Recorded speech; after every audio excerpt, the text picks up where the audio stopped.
আমি 2.4 নৱম শ্ৰেণীৰ 8 নম্বৰ অংকটো আমি কৰিবলৈ ওলাইছোঁ তোমালোকৰ কাৰণে। চোৱা, উৎপাদক বিশ্লেষণ কৰা। 8ৰ একটো কি আছে? 8ab plus bq plus 12a² b plus 6ab12 এইটো হ'ব। ইয়াৰ আমি উৎপাদক বিশ্লেষণ কৰিব লাগিব।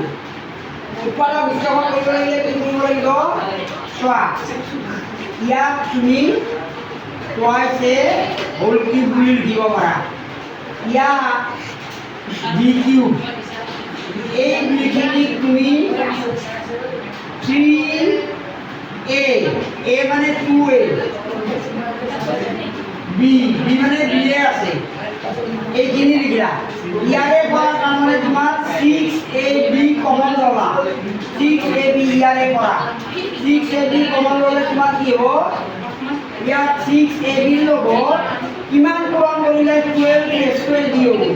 6 2 12 a² হ'ব লাগিব। ইয়াত এটা a আছে, গতিকে এটা a থাকিব প্লাছ 6ab² হ'ব লাগিলে কি কৰিব লাগিব?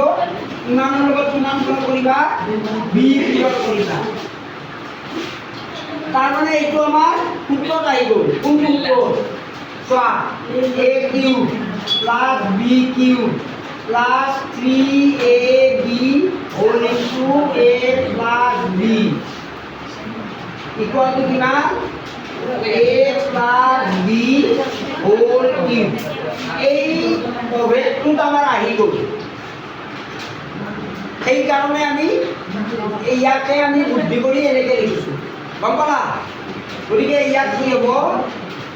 a plus b whole cube অৰ্থাৎ 2a plus b whole cube.